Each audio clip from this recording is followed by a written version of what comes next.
Thank you for joining us this afternoon for our third Higher Education Literacy Partnership webinar.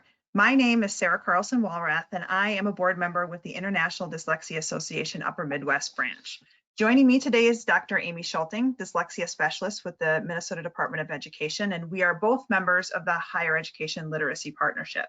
Launched in 2012, HELP is a volunteer planning committee and supported by the enthusiasm and generosity of the following organizational partners: Minnesota Academy of Reading, Minnesota Reading Association, University of Minnesota Center for Reading Research, Minnesota Department of Education, Minnesota Reading Corps, IDA Upper Midwest Branch, Decoding Dyslexia Minnesota, and the June Stern Family Foundation for Children with Dyslexia. HELP's mission is to improve the reading and writing proficiencies of all Minnesota students, including those with dyslexia and other reading difficulties. Among our attendees this afternoon are higher education faculty, teachers in training, in-service teachers, and parents of struggling readers. Welcome to all of you. We are pleased to welcome Dr. Mark Seidenberg, author of the book, Language at the Speed of Sight: How We Read, Why So Many Can't, and What Can Be Done About It. Many attendees this afternoon participated in a HELP-sponsored book club over the summer to discuss this book, but if you've not read the book yet or you did not participate in a group, you will still gain knowledge from this webinar. Dr. Seidenberg is Vilas Research Professor and Donald O. Hebb Professor in the Department of Psychology at the University of Wisconsin-Madison. He is an internationally renowned cognitive scientist, neuroscientist, psycholinguist who has studied language, reading, dyslexia, and dyslexia for more than 30 years. Dr. Seidenberg has been kind enough to share his slides, so look for an email tomorrow with both a link to download those slides as well as a link to the recorded webinar to watch again or share with others. Dr. Seidenberg's presentation will take roughly 45 minutes and we'll leave the last 15 for question and answer. So thanks to those who submitted questions in advance so we had an idea of the topics of interest to this group. Thank you to Dr. Seidenberg for being here, and I will hand it over to him. Well, thank you. I'm really glad to be here, and we're hoping that the technology works to our advantage today. I hope you will be patient with us because there's always something. So the title of my talk today is Can Reading Research Improve Literacy Outcomes? And I want to thank everyone for participating, and I'm really sorry that I can't see or talk with you, but I hope that we manage to communicate anyway. I'm Mark Seidenberg. I'm a professor, I'm a reading researcher and an author. I'm interested in using reading research to improve things like curricula, instructional practices and materials, teacher preparation and support, assessment, and most important, literacy outcomes for children. Before we start, I've been told that the audience is primarily in-service teachers, and for those of you who are teaching this semester, thank you. Thank you so much. I don't know anything about how to do remote teaching, except I can tell that it is a hardship for everyone involved, and that it's really an additional challenge on top of all the other ones that one faces in trying to, in teaching. And it seems to me you're really staving off a potential educational catastrophe, and we're all very, very grateful to you for struggling through these conditions and carrying on. So everything I'm talking about today is looking ahead to when the pandemic is over. We have more pressing concerns right now, obviously. So I did write a book, and it included an overview of the science of reading, and it included a discussion of the disconnection between this science and educational policies and practices, which has been the case for a very long time. So for the last several years, I've been talking to many groups and individuals around the country, now remotely. There are a lot of people who are interested in the science of reading. They want to know more about it. They're unsure about where to start or who to believe. You know, the on-ramp seems pretty steep, and they'd like some help. So that's what the focus of today's session is. Can't do everything in an hour, but I hope there'll be some useful suggestions and follow-up. The organizers did give me some of the questions that you submitted. They're great. So I'm going to try to cut down on the slides and leave. I've incorporated some of the questions in the slides, and I hope that we can get to all of them. Don't worry, the slides will be available to download. So these are a couple of recent articles that should be pretty accessible that you might find interesting. One is a short paper we wrote for teachers for the journal that the Reading League is publishing. This is the first issue of it. And it is about reading science and educational practice and just some kind of rules of thumb and guidelines and things to be aware of and questions to ask and things of that sort. So that's pretty practical advice. We also have a longer paper that was in the journal Reading Research Quarterly, which is about the uses and misuses of the quote unquote science of reading. It talks about the challenges involved in taking the science and turning it into effective practices. Both of these are available free on our website.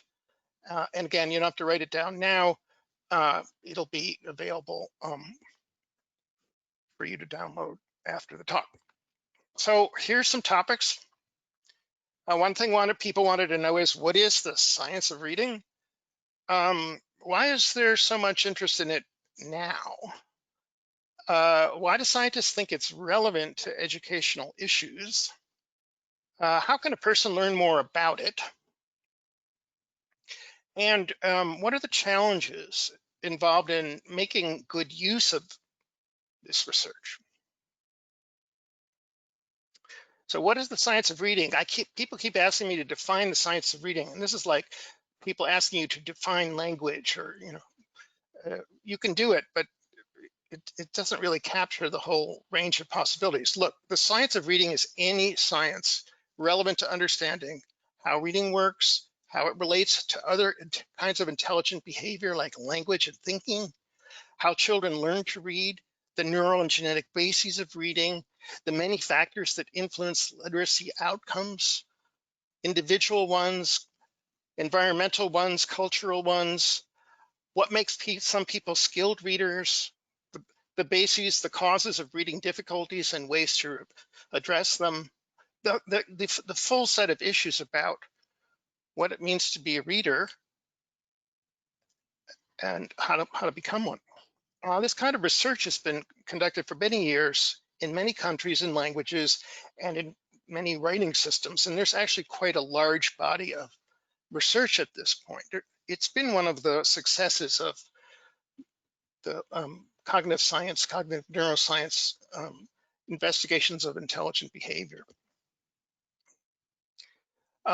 Reading research is also conducted by people from many academic disciplines. I happen to be in a psychology department, but there are people who are in communication sciences, educational psychology, special education. I mean, many different disciplines, school psychology, lots of things. So, it's not the title and it's not the department, it's the quality of the science that determines whether we pay attention to it. It's not the definition of the science of reading. The science of reading is potentially any research, systematic scientific research that it contributes to understanding those questions about reading. And it's not really based on anything else. It's not who's an authority. It's not which journal you publish in or any of those kinds of things. It's what is good research that tells us important things about reading, learning, and related issues. Why is there an issue about this? Well, scientific literacy in this country is pretty low. As you know, the COVID experience and the vaccine controversies, I think, illustrate.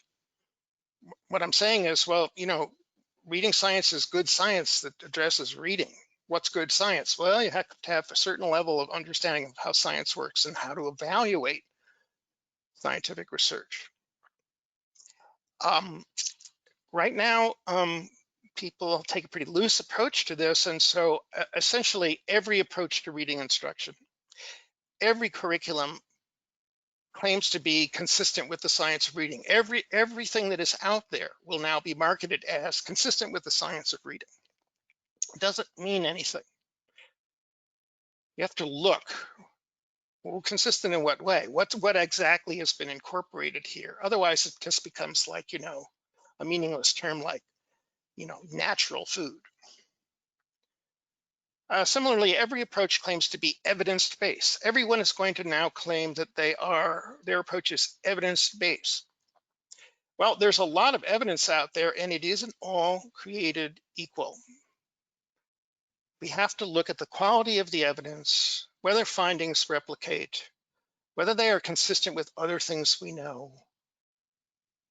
So, every approach can be said to be evidence-based if you set the bar really low. Again, we need to look at the quality of the evidence. We're trying to piece together the strongest evidence we can about a very complicated phenomenon, namely reading.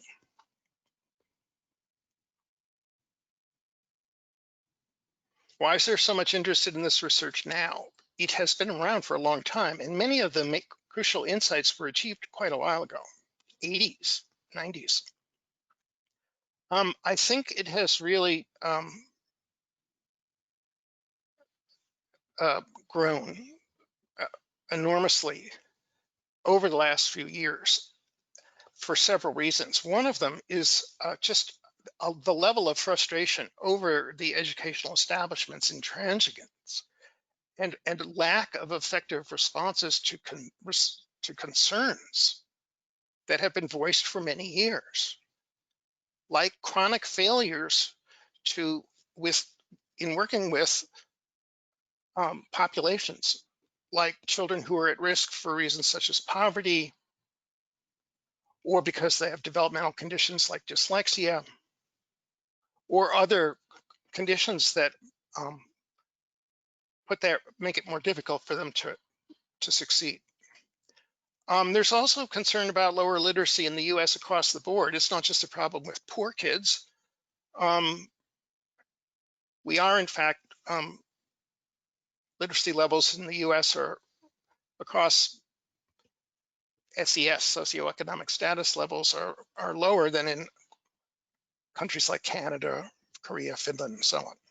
And that's a concern. There's evidence that we're really not doing as well as we should. I think there's greater awareness that there's a lot of research out there that's relevant, but has been ignored. My book was one step. Dana Goldstein's book on teacher education was another.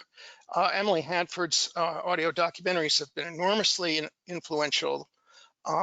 Other books and media coverage, there's just been a lot more discussion of this.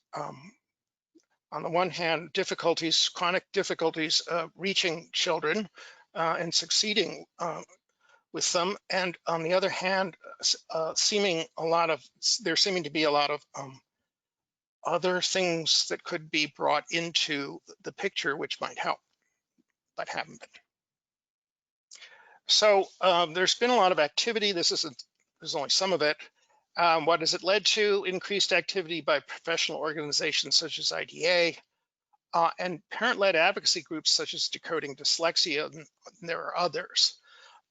Another thing it's led to, as you all know, is efforts to gain legislative remedies for issues about, for example, how children with dyslexia or learning difficulties are educated.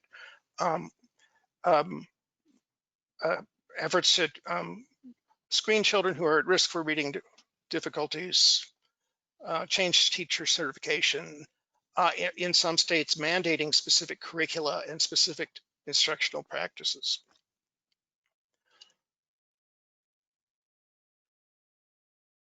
I have to say here, I'm painting a picture that I think, I think we've dug a very deep hole here. We have issues about literacy in America. And the point here is not to place the blame on teachers. In fact, what I would say is teachers are put in a position to fail. it takes extraordinary effort and skill and circumstance, perhaps some special circumstances to succeed. I think teachers aren't given all the tools that they could use, and it makes it harder for them to succeed at your jobs. So the point here is not blaming teachers, but I will call out the people who prepare people for positions in education, people who develop and market curricula, which I think focus much more on marketing than they do on questions about how children learn and what makes something usable for a teacher. Also, reading is a political football. It has been for a long time, and I know in my own state it certainly is, and that's true elsewhere. And that is an obstacle to progress. So when I talk about doing better, it's many people doing better, and it's trying to do things in the service of helping teachers and children both succeed. Why do researchers think this research is relevant to education? Well, we think that if we understand how reading works and we know more about how children learn and all of the rest of the things about reading, it would be relevant to what happens in a classroom. Most children are learning to read in the classroom. What happens in the classroom matters. So if we have a better idea of what the goals are and what the relevant kinds of skills, capacities, knowledge are, then that would tell us something about goals for instruction. So it could be relevant to the teacher's role, what needs to be taught, what doesn't need to be taught, perhaps, or how. It's relevant to understanding how children's background and experiences outside the classroom influence their progress. It's relevant to determining what kinds of activities promote progress and why. It's relevant to planning a curriculum that's effective, that gets the child to where they should be by the end of the year. And of course, it's relevant to figuring out how to intervene with children who are struggling. So we think it's relevant to many questions. These are some of them.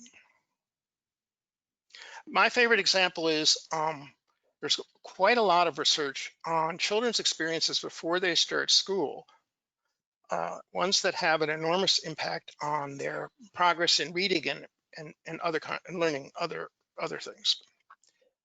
In particular, there's research on children's early experience with spoken language and their knowledge of the things we use spoken language to communicate about. This is sometimes called world knowledge. It's sometimes called background knowledge or prior knowledge. It's things in the world that we have words for and that we can talk about. So children's experiences in both of these areas vary enormously, and for a variety of reasons. There are children whose language is more advanced, who know more about words and how they're used in sentences, who know how to describe more things in the world or know more about the world and can use language to describe them, understand them. So there's a variety of, so there's a huge amount of variation here in children's experiences before they get to school that have an impact on reading. There are children, as you know, who are behind from day one. And that is not because of how they were taught to read. That is because of what curriculum is being used in the classroom. That is because of stuff that happened before they even got there. Research has been really great at making the connection between these early experiences, particularly with language, and progress in areas like reading. Okay. Next topic. How can a person learn more about this science? It certainly looks intimidating. especially if you lack the relevant background knowledge. And I sympathize. I don't think it's trivial to engage, and you know, people like myself would like to do more to make more of the research accessible. I don't think anyone has to become a reading scientist. I do think it's possible to gain something from descriptions of the research, um, and kind of immersing yourself in it a bit. So there are options out there.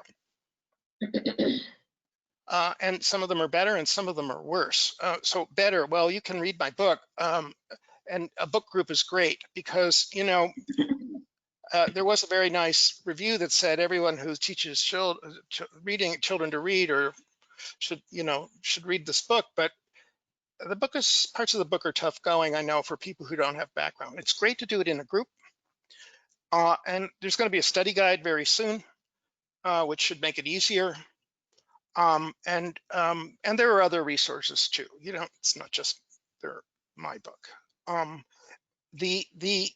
Even if you don't read the book, there are resources that are mentioned in there, and you don't have to buy the book. We have them on our website, and they will update them. But there are good resources out there. The problem is the internet is a swamp, and is very hard to tell, you know, what's reliable and what isn't. And so it's tough if you're just trying to seek it out on your own. And I'm trying to provide a little bit of reliable guidance about what kinds of information is reliable. Dan Willingham writes in the American Educator and has books. The IDA website's pretty good. There are others. The Facebook group Science of Reading, What I Should Have Learned in College, has turned out to be enormously popular and a good way of sharing information. I would ask the people who are listening, what materials would you like to have? I mean, there's stuff out there, we know. What materials in what form would be most useful to you? Because I'll prepare them for you. I mean, we'll work on them. We are trying to find out, you know, what would be most useful, pitched at the right level, not require being a brain scientist to understand, but useful. So people are really, if you have suggestions, we would welcome them, because we're trying to prepare new materials to make it easier to understand some of the relevant science.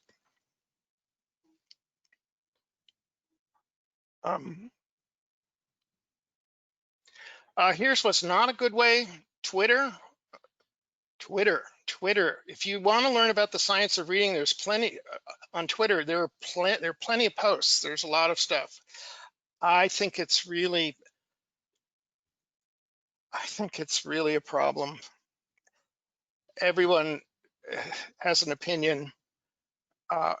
Misinformation spreads as fast or faster than information. It's really hard to tell who or what to believe. It's basically Pandora's box. I mean, once bad ideas or mistaken ideas get out there, they just keep circulating through the system, and you can't correct them all. You can't go back. So Twitter, you know, it's a tough route. Some people use it. I find it really more noise than not as helpful as it could be. Okay. What are the challenges to using this science to improve outcomes? So this is something that I'm really very much interested in right now. So, you know, reading research has been going on for a long time. The pace of progress has accelerated over the last 5 to 10 years. It took a big jump. Part of it is because there was the introduction of new technologies, the ability to do brain imaging, look at brain activity while people are engaged in tasks like reading, turned out to be enormously important. there's been a huge amount of progress in understanding how the neural circuits that support reading and language and other things develop. And again, being able to understand how the brain develops and variation in how the brain develops and the extent to which brain development is influenced by the environment, the children's experience, is extremely important and has definitely expanded greatly what we have been able to uncover about reading. I think there's also greater interest in variability. Children are not all alike in the sense that their experiences are different. They come from different backgrounds, and they differ in ways that matter.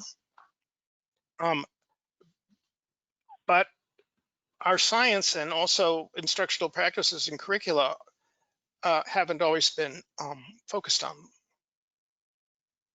So we want to know about ways in which people differ that are relevant, and we want to incorporate our understanding of that variability in how instructional practices.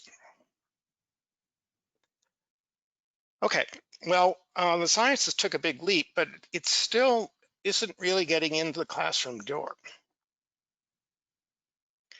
And I think that the legislation that has been pursued in many states has been pursued in many states and continues to be. I think that that is really a reflection of the extreme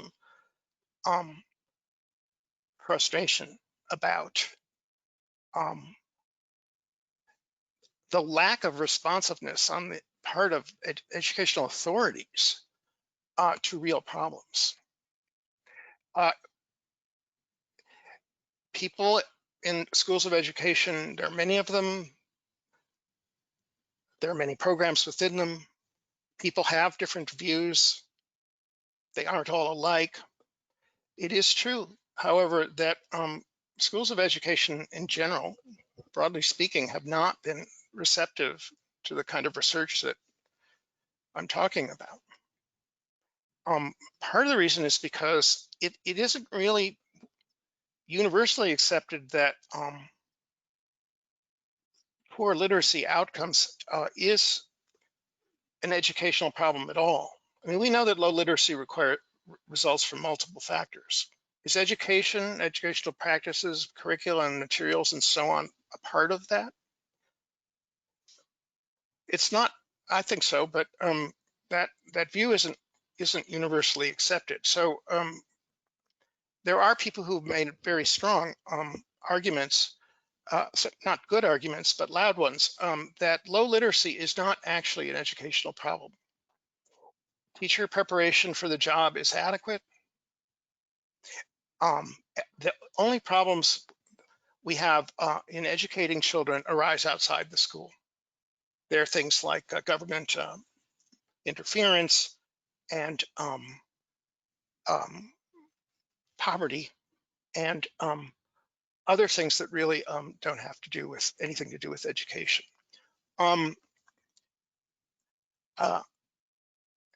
So there isn't any recognition that there's a need to change anything about how we think about how children learn, how we prepare teachers for the job, what kinds of materials we develop for use in the classroom, because there's a large number of people who don't think that's really the basis, that's really the problem. I think that is part of the problem. I think it is an important part of the problem, and the lack of responsiveness there is a part of the problem. A second thing is clearly in reading, there's a lack of consensus about many things. So people who are listening and watching this webinar are obviously motivated to learn more about reading research, science of reading, so and what it might mean for their educational practice. But you know, this happens to me over and over again. I talk to people who will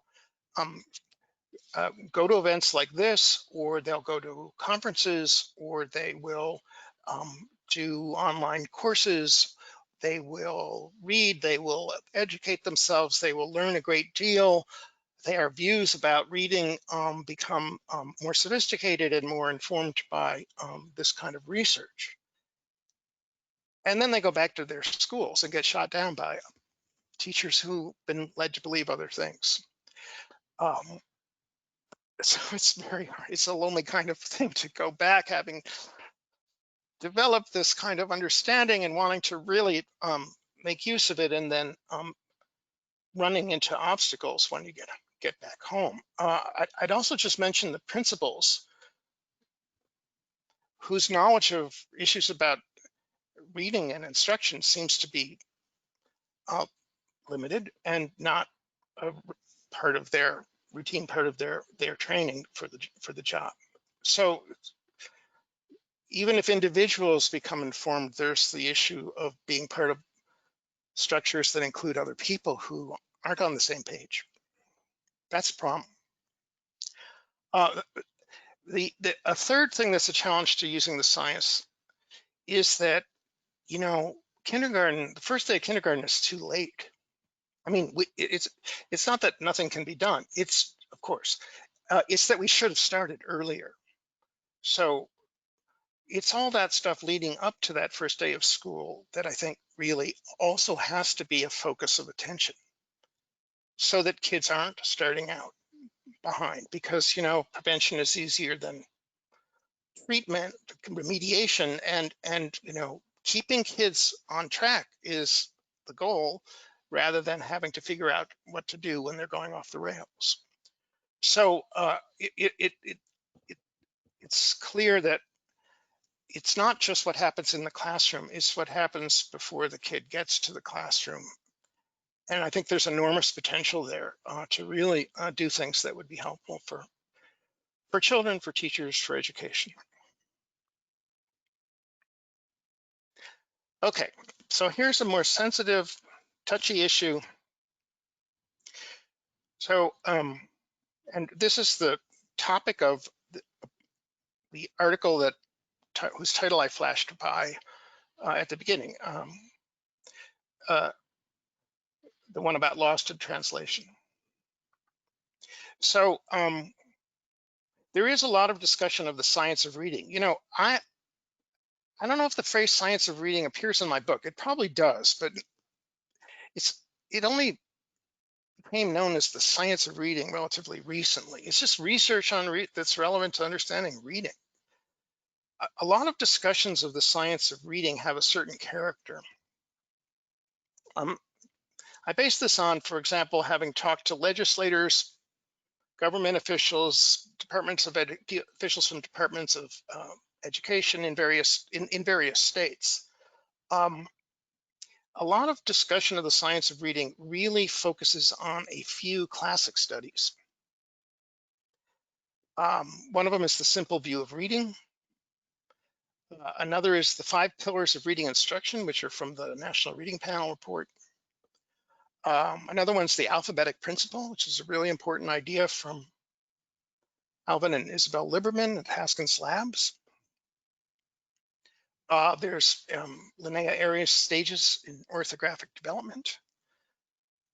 There's the 4-part processor, which is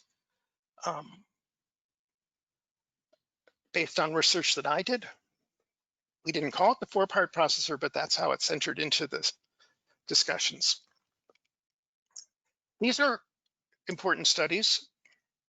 They have useful ideas. This is research that people should know. However, there's a couple of problems. One is that it's out of date. This stuff is all out of date. The science, some of this was groundbreaking research. The simple view is informative about reading. However,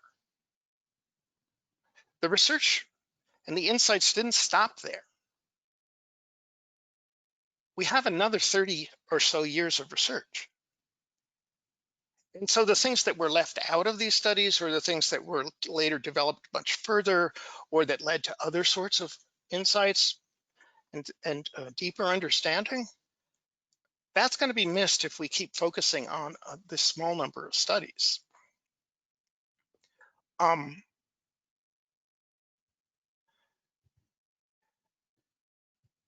So for example, we don't want to base our decisions about educational practices on research that dates from the 1980s. It's not as though the field hasn't made progress. We have. And I'm quite concerned because you know, every study is limited in scope. Every research study only goes so far. Even the greatest, most interesting studies always leave certain things out. There's no complete theory of reading. So any single paper, article, theory is going to be limited. The work is still interesting. That's how science works. You're always focusing on certain issues and ignoring other things or simplifying them. And eventually you have to return to those simplifications and those things you left out. So I'm concerned that if we continue to just look at these classic studies, we're kind of leaving most of the science, we're still leaving most of the science on the table.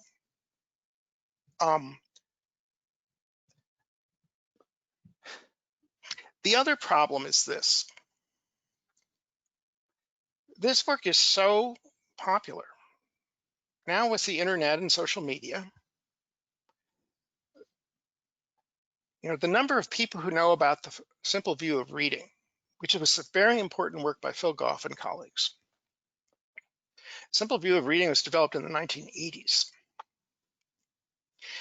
The Goff and Tunmer paper, which is the one that's best known, was published in like 1986 or so. That paper has reached more people in the last 5 years than it did in the first 25 after it was published. I know because I looked it up. So what happens when a single study spreads so widely on the internet is that the findings become distorted. I'm not just referring to the simple view here. Oh, there's a study called the baseball study, and it's about the role of background knowledge. Long story short, it's an interesting study, but it's flawed in various ways. It's limited. It's also enormously popular.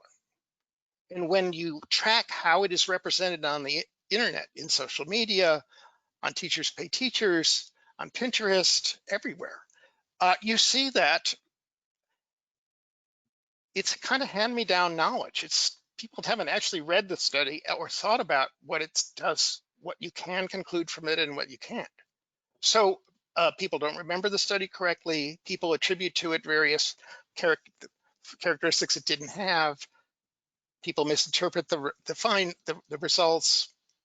You can't get so what I'm saying is the fewer studies you have, the more likely there's going to be distortion in when they circulate.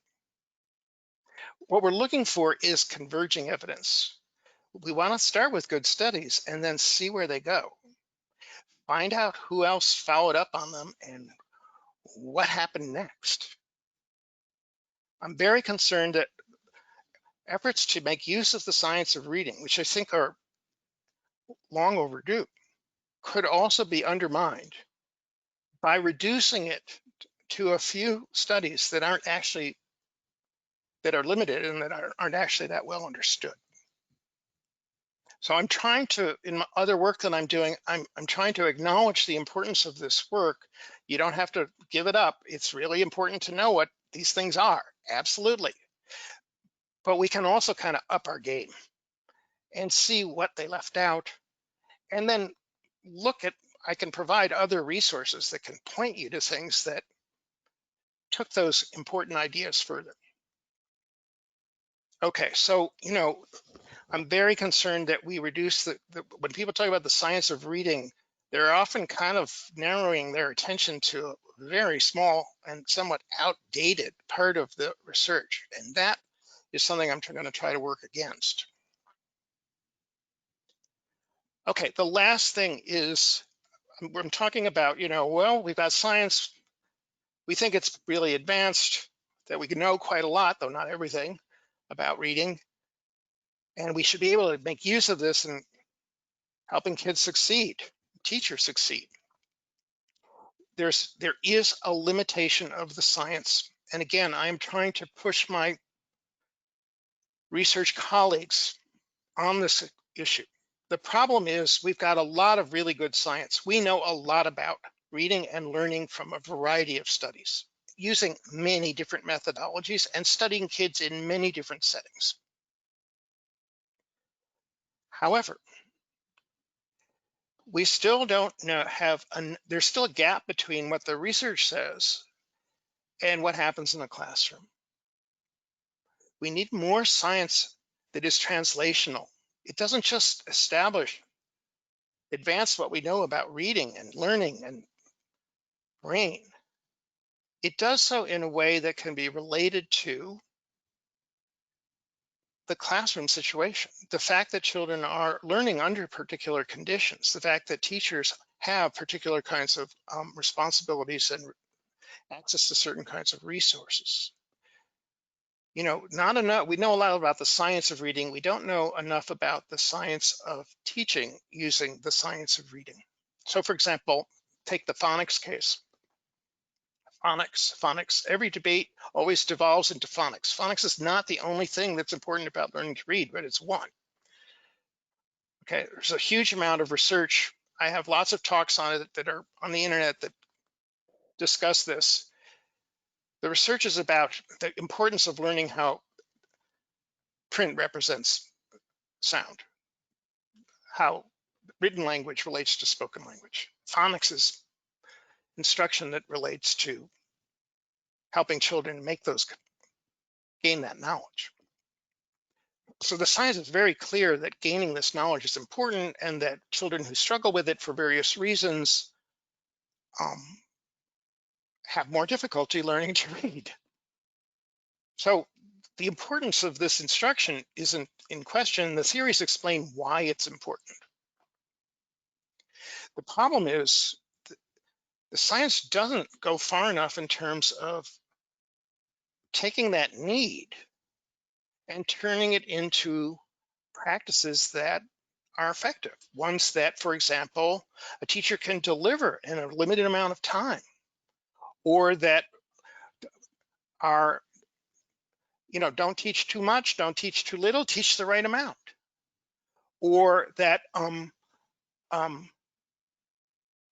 where to start. So the question of how to actually promote this knowledge, to help children develop this knowledge about spelling and pronunciation, we know it's important.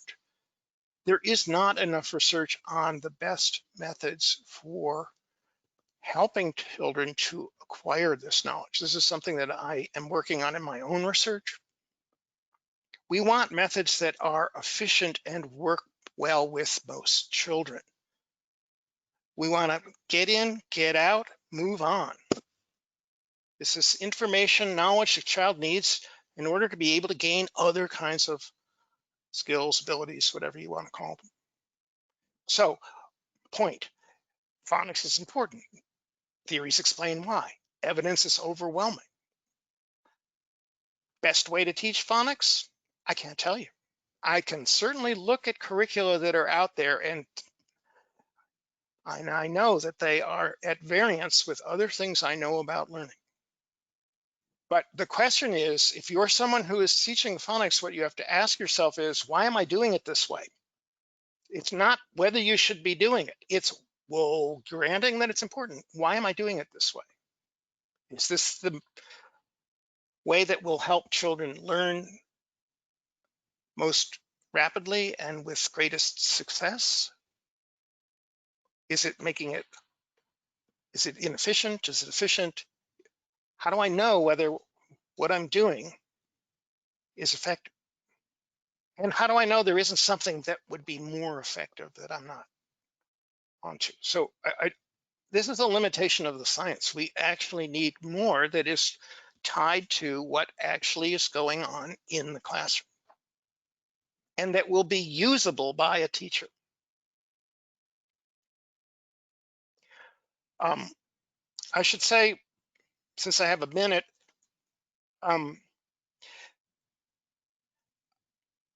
we are doing quite a lot of polling of teachers to try to find out how they view things, what their needs are, or your needs. I can't see you, so the pronouns are just really a mess. We are asking, when school districts or school systems ask me, like, well, which curriculum should be used? One of the things I say to them is, have you asked your teachers? Anyway, from my perspective, the American educational system is wedded to commercial curricula that are produced by very large education ed tech companies. And what I would ask teachers is, how are those working for you? So we've actually been studying several of the very popular curricula, ones you will probably know. And a couple of things are very striking about them. Some of them, Journeys, Wonders, they're sort of the kitchen sink approach. I mean, there's everything in there. The teacher's manuals for Journeys are like first grade reading are like 6 spiral books that are just crammed with information. And you, the teacher, are supposed to construct your scope and sequence, your reading, your path, educational path, your curriculum out of all this stuff they gave you. To me, this is placing an additional burden on the teacher to figure out how to piece together an effective curriculum from all this stuff they've given you. The same is true of other major curricula, right? It's pick and choose. On the one hand, that's appealing because it gives teachers freedom and control. On the other hand, it's a burden because you have to figure out, piece together the right sort of curriculum. And then, of course, there are people we know who are just bypassing the curriculum because they're not user friendly, they're not teacher friendly, and so people go to Teachers Pay Teachers, share materials on Pinterest and in interest groups and so on. So people are bypassing these things because they're hard to use. So personally, I'm not in the classroom, but I am looking at the materials and I am asking. Seems to me that the materials that you're being given and often kind of have to be wedded to are part of the problem. And that we really need to look hard at the logic behind them and why we're addicted to them. Okay, finally, just legislation. Legislation, again, I think it's an expression of frustration. I've been observing this and involved in this in a number of states. And I wrote a bit about it in the book, but look, you can't just pass a law. So, and expect things to change. A lot of the legislation is really, not all of it, but a lot of it is related to teachers. So, of course, there are efforts to raise the bar on entry into the field through changes to teacher certification, and licensing exams. Look, just because it's on the test, putting it on the test isn't sufficient. The point isn't just that people need to know what a phoneme is. They need to know how it's relevant. Why does it matter? So I think what's happening there can be very good tests, and yet the change in the impact on people's activities in the classrooms may be minimal. Because it's one thing to pass the test, and it's another thing to understand why the material is really relevant and how you can make use of it. Similarly, Arkansas is way ahead here. specifying, like several other states, which curricula are consistent with the science of reading and therefore can be used in their schools. And they went so far as to write some language that banned funding for schools that were using the 3Qing method. Look, I understand the impulse, but it's a blunt instrument because everybody's going to say that they're consistent with the science of reading. And you ban the 3Qing method, everyone will say, we don't use the 3Qing method. No one uses that, though they are doing the same thing. They may call it something different. So I think it is quite difficult to impose these changes from the top down. And certainly, I think I'm safe in saying none of this is going to succeed unless teachers are on board. That means being part of the decision process. That means legislation, ordinances, whatever, that actually are helping teachers succeed and not getting in the way. So I don't mean to say I'm opposed to such legislation. I'm not an expert about how jurisprudence, but it's becoming clear that it is a tough, it's not a panacea. And indeed, it could get in the way in some cases. Okay, so that's a very brief overview of a lot of serious issues. Here's a couple of your questions. Based on the science, what do you believe is the single best move a school district can make in improving core reading instruction? First thing would be end the pandemic and go back to school. I don't know. I think the other answer would be I would put my money in support for in-service teachers, access to coaches who are well-trained, people who can do troubleshooting on a regular basis, develop relationships with teachers, provide feedback about practices and materials and so on. And it's certainly a good professional development activities that teachers are incentivized to participate in because they're useful and they're helpful and they don't cost them anything. And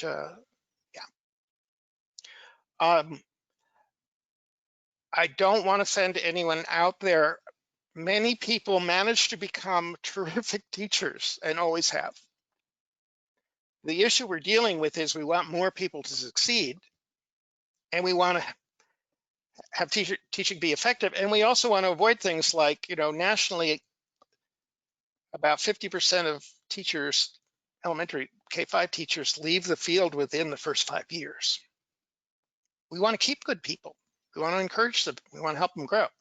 So it's true. I don't think teacher preparation is adequate and that the model is basically learning on the job and that is really tough. That is a hard way to do it.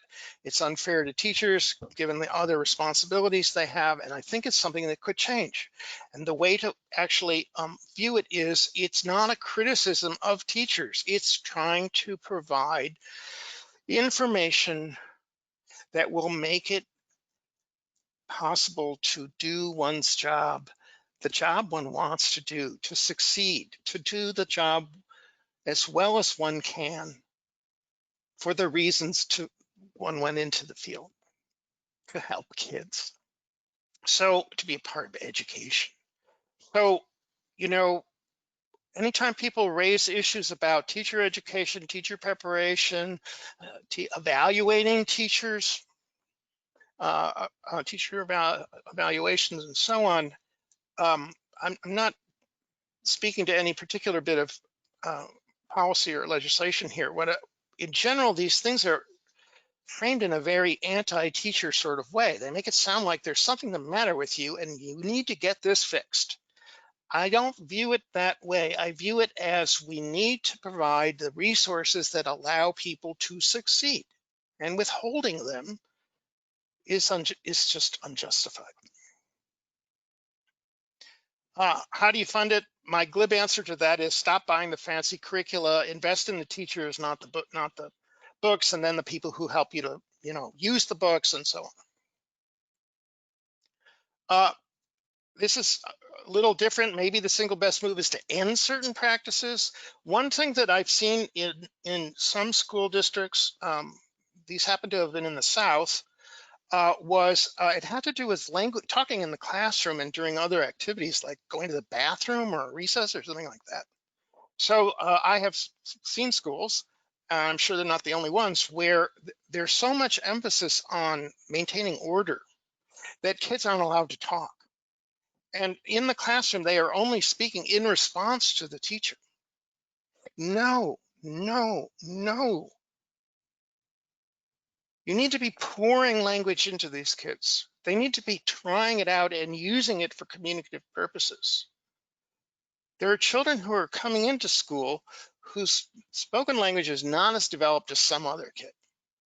School should be a place where they can gain that knowledge. You can have so much language activity in the classroom. Kids sop that stuff up. It's not if they're silent lunch. When I learned about silent lunch, I was pretty astonished. Your punishment is going to be you can't talk at lunch. And then there are schools that introduce this as policy. We just have silent lunch all the time. This is just really, this is a deep problem. Stop doing that. Children's language development is crucial, and it's not letting kids talk, not engaging in this conversation, discourse, question and answer, and all of that stuff. That's really not helping you at all. Just one other thing I'd point to is the 5 pillars of reading. Look, the reading panel report was fine for its time.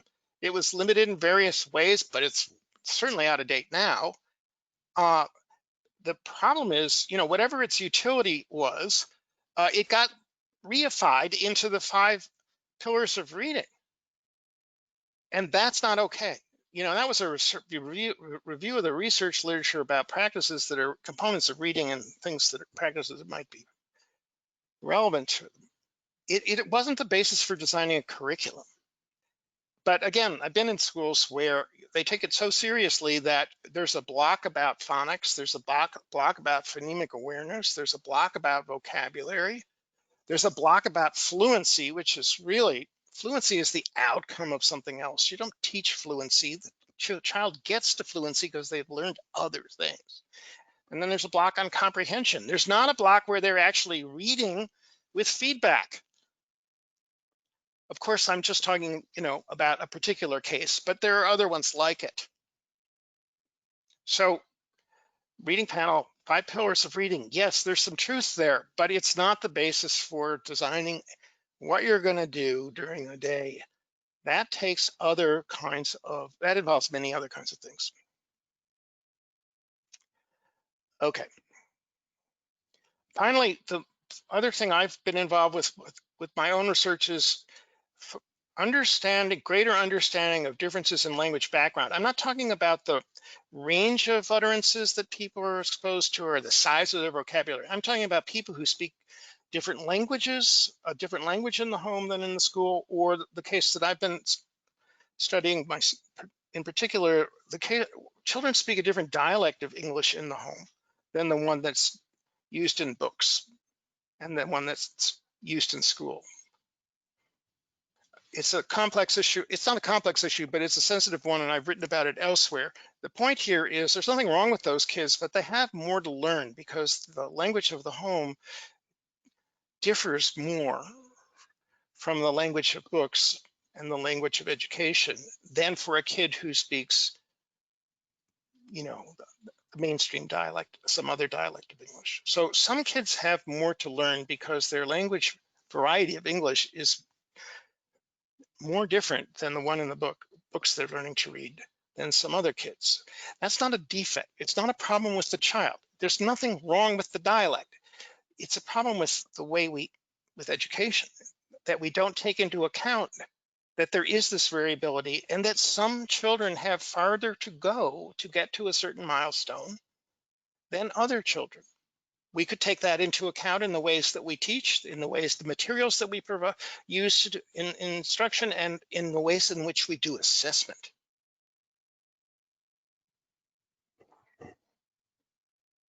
Most people attending this webinar today are in-service teachers. What professional development do I recommend? I don't know. I'm not sure. We're asking.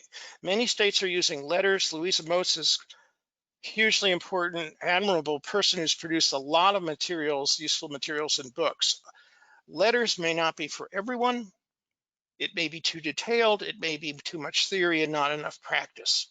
There are certainly, at least in some contexts, people are going to want other alternatives. One I would point to, I would go to the website of Professor Nell Duke, who's at the University of Michigan.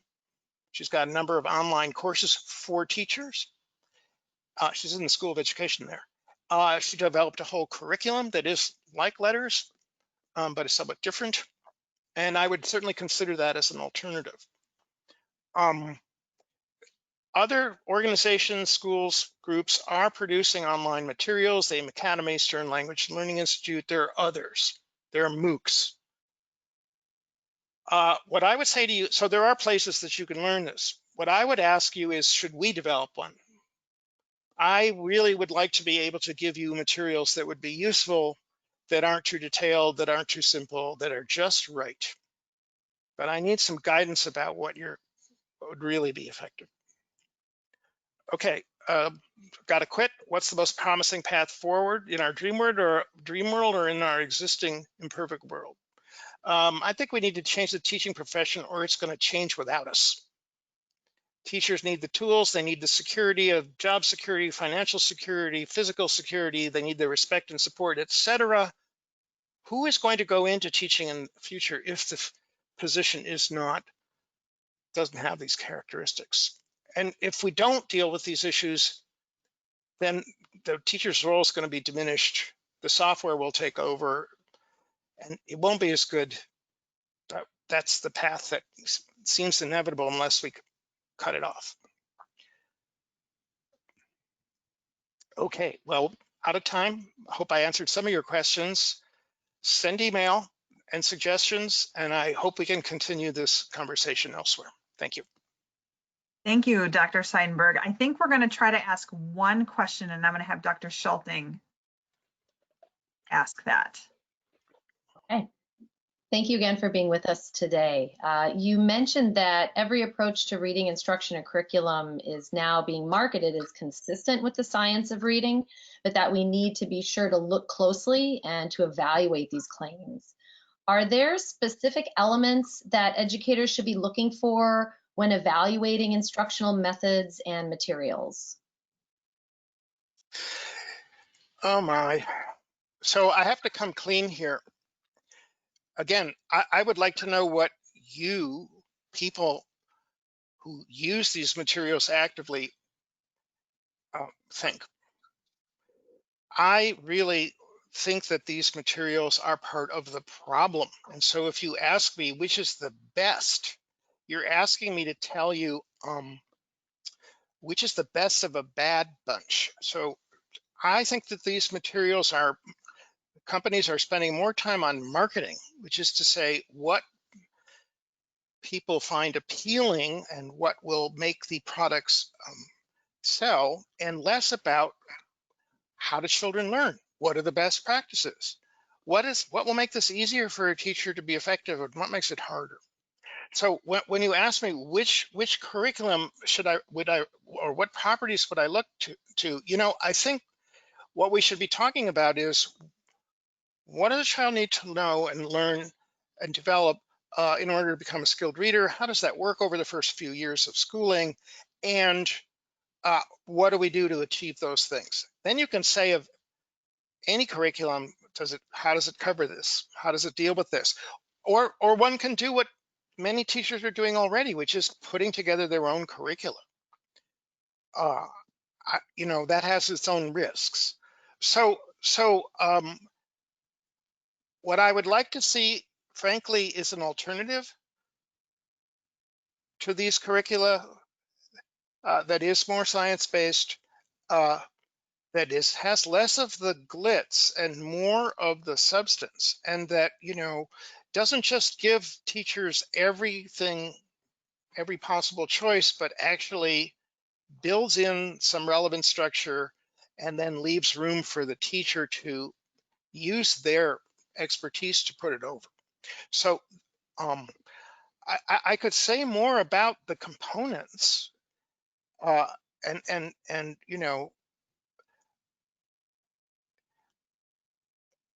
I can certainly look at tell you what the red flags are. My concern is that the big comprehensive curricula have been structured in a way so that it's very hard to criticize them, because they'll say, well, we do that, we've got that.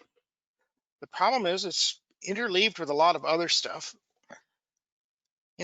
and it may not be very effective, and it may be hard to use. So I'd rather talk about what does it take to become a good reader?